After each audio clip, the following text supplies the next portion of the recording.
The rattling of the train echoed like a hymn of deliverance, every clink of the wheels a steady beat against Clara Whitmore's fragile hopes.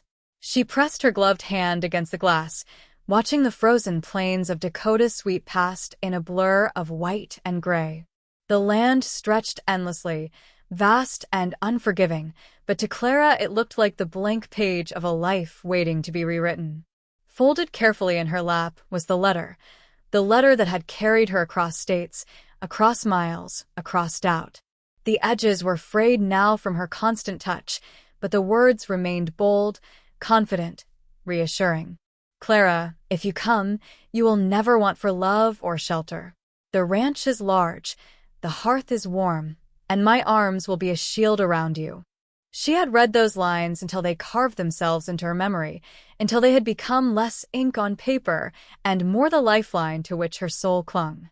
Clara was 22, and life had already taught her that dreams could be broken as swiftly as glass. Back east, she had been nothing more than a whisper on the fringes of society, her family's debts swallowing every ounce of respectability they once possessed. Suitors had turned away. Neighbors had pitted her in silence. Opportunities had dried up like flowers in a drought. A mail-order marriage, arranged through advertisements and letters, had seemed reckless to many, but to her it was salvation. The train shrieked as it slowed, and Clara clutched the letter tighter. Her heart quickened with the rhythm of anticipation. Soon she would step off into a town where no one knew her shame, no one cared about her family's failures. Here, on the edge of the frontier, she might finally belong. The platform was quiet, save for the crunch of boots on snow and the impatient huff of horses tied to posts. Clara descended carefully, her worn boots slipping slightly on the icy boards. Breath puffed from her lips like a cloud of fragile hope as she scanned the station. Men in dusted coats moved briskly, shouting greetings, hauling cargo. Women in heavy skirts ushered children along, their voices clipped with warning against the cold. Yet nowhere among them did she see him, the man who had promised her everything. She lingered, her pulse still fluttering with expectation. Perhaps he was late. Perhaps the snow had slowed his arrival. She stood straighter, smoothing her dress, tucking loose strands of hair beneath her bonnet. Minutes slipped into an hour. The crowd thinned until only the station master remained, locking the doors against the storm that gathered like a thread in the sky. Clara approached him timidly. "Sir," she asked, her voice quivering, "have you seen a Mr. Jameson?" "A rancher. He was to meet me here." The station master frowned, adjusting his hat. "Jameson? I know the man. Lives a few miles out, but he was in town last week. Can't say I've seen him today." His gaze softened with a flicker of pity. "You're the one he sent for, aren't you?" Clara's cheeks flushed with both hope and dread. "Yes, that's me." The man hesitated, his silence heavy. Finally, he muttered, "I heard talk he wasn't serious about talking a bride. Folks said he's got his eye on someone else, someone with a dowry." The words struck Clara harder than the icy wind that whipped across the platform. For a moment, she couldn't breathe. Her hands trembled, the letter nearly slipping from her grasp. "No," she whispered, though the denial sounded hollow even to her. The station master offered no further comfort, only a gentle shake of his head before turning away. The platform was empty now, except for Clara and the storm pressing closer, its snowflakes sharp as needles against her skin. She sank onto a bench, the wood cold through her skirts. The letter lay open on her lap, its promises mocking her with their false warmth. Tears welled, but she blinked them back, unwilling to let despair claim her so easily. Perhaps it is a mistake, she told herself. Perhaps he will come tomorrow. But as night descended, the wind rose to a howl, and the reality of her predicament settled like a weight upon her chest. She had no home here, no family, no friend to offer shelter. The few coins she possessed jingled faintly in her reticule, barely enough for a day's lodging. Her boots, thin and cracked, offered little protection against the snow. By the time she rose to seek shelter, her feet were already numb. A sharp tear along the seam split the sole of her right boot, and the cold bit at her skin with merciless teeth. Clara stumbled down the main street, past shuttered shops and taverns that glowed faintly with laughter and light. She longed to step inside, to beg for warmth, but the wary eyes of strangers followed her every movement. To them, she was an outsider, a girl foolish enough to arrive unclaimed. By the time she reached the edge of town, the snow was falling in earnest, blanketing the world in a blinding shroud. Her feet, raw and bloodied from the broken boots, could carry her no further. She collapsed beside the frozen tracks, the letter clutched desperately to her chest, as though its lies could still shield her from the storm. Her breath came in shallow bursts, each one harder than the last. Memories flickered behind her eyes. Her mother's voice, her father's weary face, the long train ride filled with dreams of laughter by a hearth. All of it slipping away beneath the snow. Clara lifted her gaze to the sky, where flakes drifted endlessly like feathers falling from a torn heaven. Is this how it ends? She wondered. Abandoned, forgotten, unloved? The cold pressed closer, wrapping her in its merciless grip. She curled tighter, surrendering to its weight, when a distant sound stirred her fading awareness, the steady crunch of footsteps on snow. At first she thought it a dream, a figment born of desperation. But then a shadow loomed, tall and broad against the white. A figure drew near, wrapped in furs, his dark eyes sharp as the winter wind itself. Clara's vision blurred, yet she clung to consciousness long enough to feel strong arms lifting her from the frozen ground. The last thing she sensed before darkness claimed her was the warmth of a heavy robe wrapping around her trembling body and the faint, steady rhythm of a heartbeat not her own. The first sensation Clara felt upon waking was warmth. After hours of bitter cold, it wrapped her like a miracle, thick, steady, undeniable. She stirred, half believing she had drifted into a dream where the snow no longer stung and her body no longer shivered. Slowly, her eyes fluttered open. Above her stretched a ceiling of interwoven hides, stitched with sinew and marked by smoke-darkened patterns. The air was thick with the scent of wood smoke, sage, and something earthy, unfamiliar yet comforting. Beneath her lay a bedding of fur softer than anything she had ever touched. For a moment, disoriented, she wondered where she was. Then memory struck, the deserted platform, the broken promise, the storm that had swallowed her whole. Panic flared in her chest as she bolted upright, clutching the blanket around her shoulders. Easy, a voice said, calm yet firm. Clara's gaze darted toward the figure sitting near the fire. He was broad-shouldered, his dark hair falling loosely past his shoulders, his features carved with the quiet strength of the earth itself. His eyes, sharp, steady, and impossibly deep, met hers without wavering.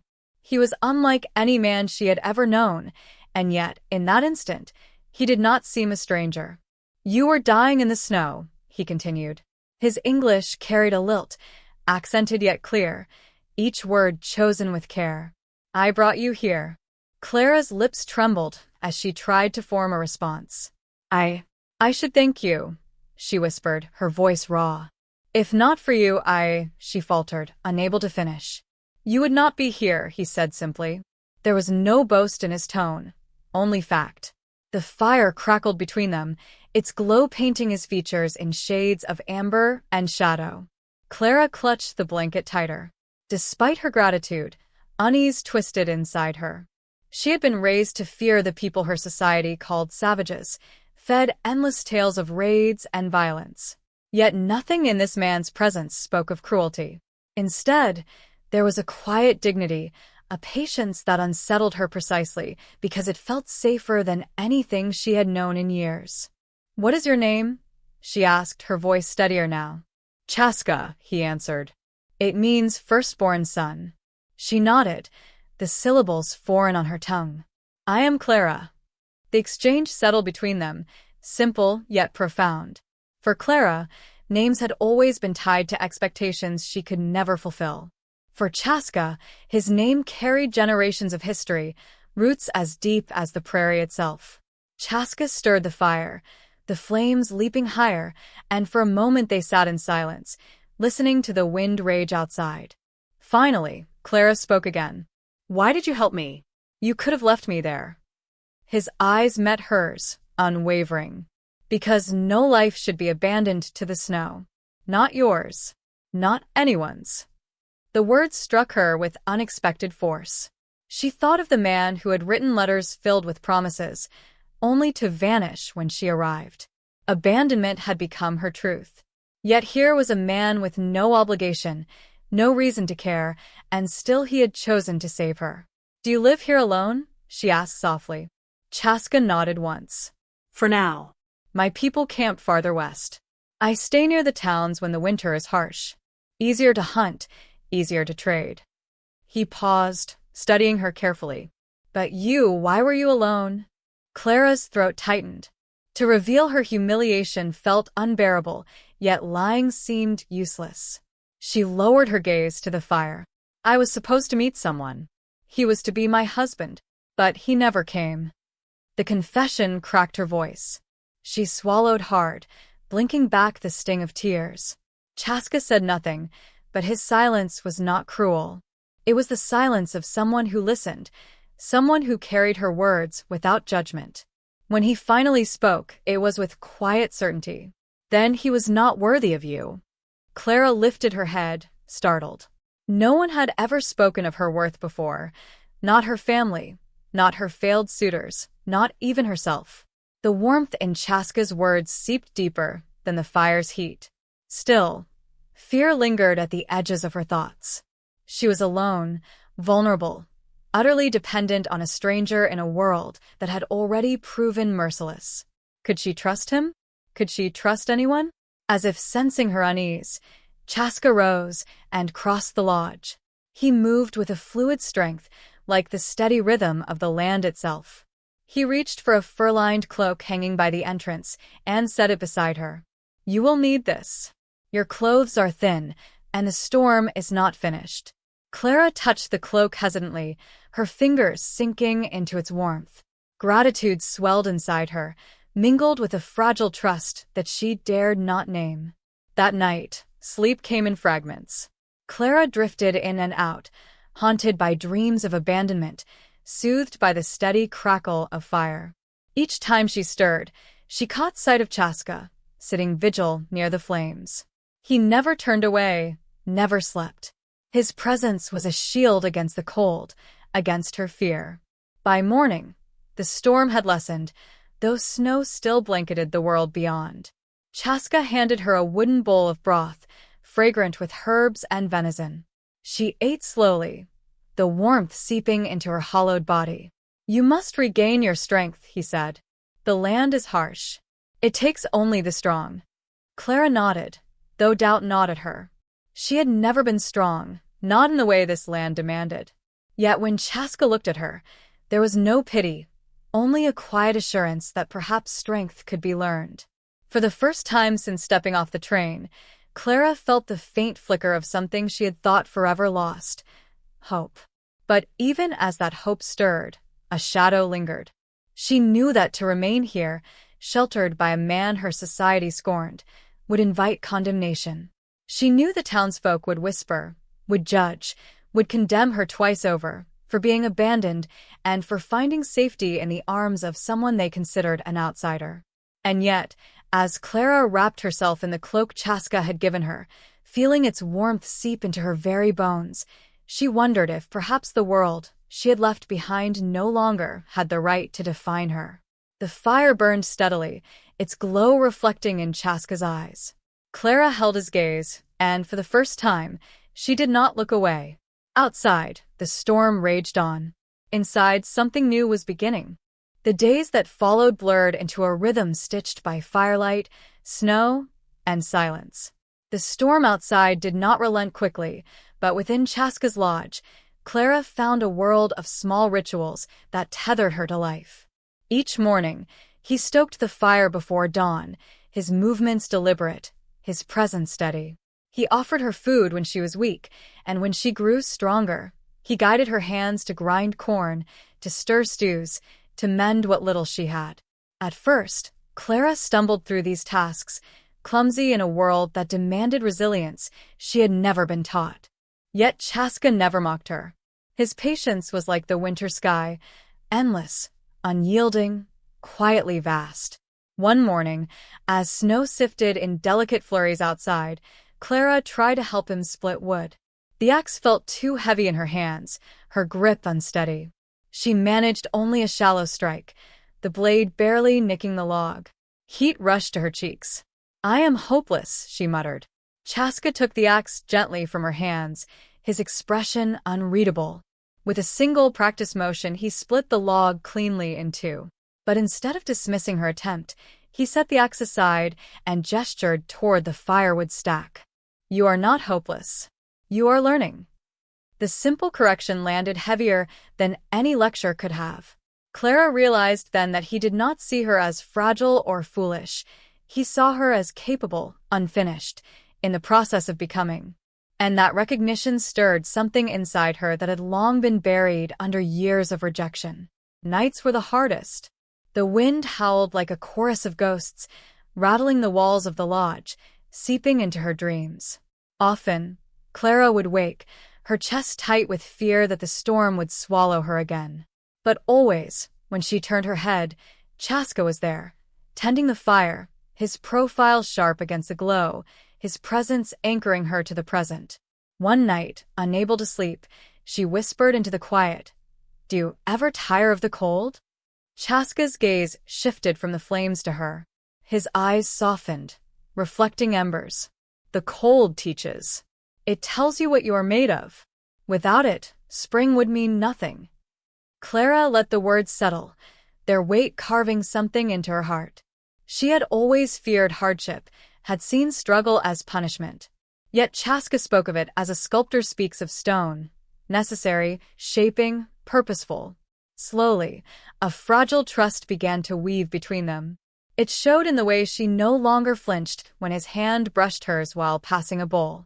It grew in the way he lingered by the door before leaving to hunt, as if silently assuring her he would return. But along with that trust grew a deeper, more dangerous stir, longing. Clara noticed the strength of his hands, not just in how they wielded tools, but in how gently they placed food before her. She found herself listening for the low cadence of his voice, seeking comfort in the rhythm of his words even when they carried no warmth of affection. She caught herself watching the firelight flicker across his face longer than she should have, her chest tightening with an ache she dared not name. For his part, Chaska remained measured, his demeanor a balance of respect and distance.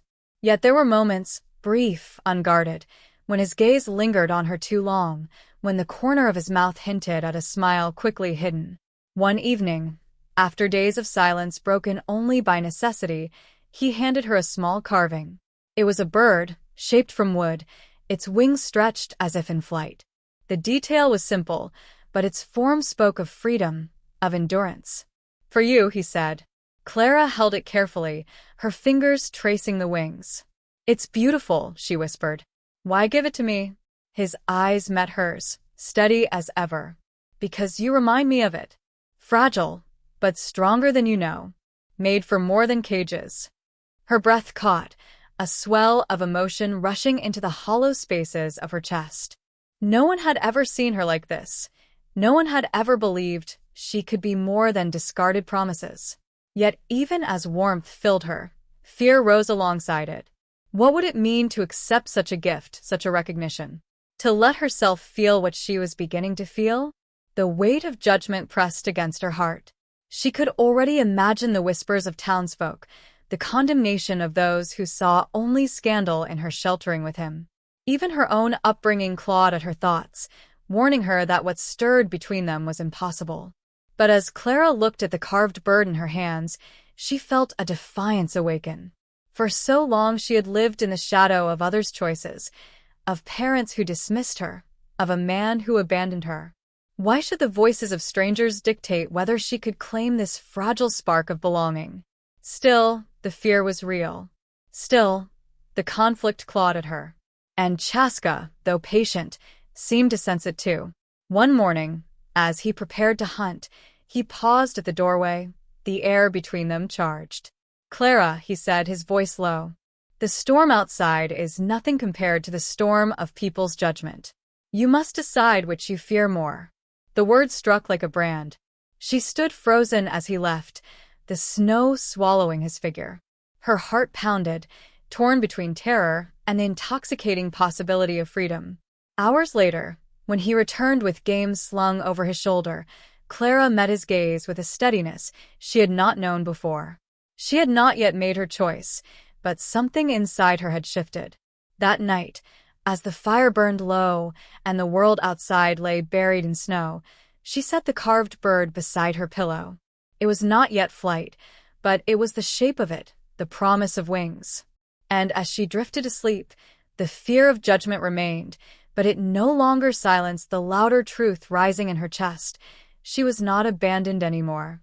Spring arrived not as a gentle whisper, but as a slow battle 1 inch by inch. The drifts that had once imprisoned the land began to recede, revealing the earth beneath, scarred, thawing and alive. Streams cracked free from their icy shells, running wild again, while the first green shoots pushed through patches of brown. For Clara, the season felt like a mirror of her own heart. She had been buried under layers of loss, shame, and silence, yet within the warmth of Chaska's lodge, something tender had taken root. The storm had not broken her, it had carved her. But as the snow melted, reality began to press harder against the fragile world they had built. Chaska's people eyed her with caution, whispers curling like smoke around her presence. And Clara knew that beyond the valley, the nearby town still stood, a place that had cast her aside, a place where her name carried the weight of gossip. One morning, as she helped Chaska prepare dried venison, the tension unspooled into words. "When the road's clear, I'll need to return to town," she said quietly, her hands steady though her voice trembled. "There are debts I must face, letters I must answer, people who think I am dead or worse." Chaska's gaze lingered on her, his dark eyes steady, unreadable. "And if they judge you again? If they try to strip you of hope as they did before?" Clara swallowed, staring down at the strips of meat in her hands. "Then I will not let them. Not this time. But I cannot hide forever, Chaska. That is not a life." He was silent for a long while, the fire crackling between them. Then he nodded, slow and grave. "If you return, you will not return alone." The words sent a rush of warmth through her, though fear clung close behind. She had grown to trust him, even to love him in ways she dared not yet speak aloud. But the thought of stepping into a world that might never accept them together made her stomach twist. The day of decision came sooner than she expected. As the first wagon trails cleared, a rider from town arrived at the edge of the Lakota camp. He carried word that Clara's name had been spoken. Her mail-order husband had confessed to abandoning her, though he painted himself as the victim, claiming she was not fit to be a wife. The news struck like a blade. Clara felt her chest tighten with humiliation and anger. The man who had left her to die in the snow had not only betrayed her once, but now sought to bury her beneath lies. Chaska stood beside her as the messenger departed, his jaw taut, his silence heavy with unspoken fury. Finally, he turned to her. "You can let them write your story," he said, his voice like iron, "or you can tell it yourself." Clara looked at him, her heart thundering. She had lived too long as someone else's cautionary tale. Now, perhaps, it was time to live as her own truth. Together, they rode into town. The journey was quiet, the landscape transformed from the desolation of winter into the uncertain promise of spring. Clara clutched the small wooden bird Chaska had carved for her, its wings stretched in silent encouragement. When they arrived, heads turned, whispers rippled. Women drew their children close, men crossed their arms, and the saloon doors swung open as curious eyes studied the pair. Clara felt every gaze like a weight pressing her down. Yet she also felt Chaska's presence beside her, calm, steady, unflinching.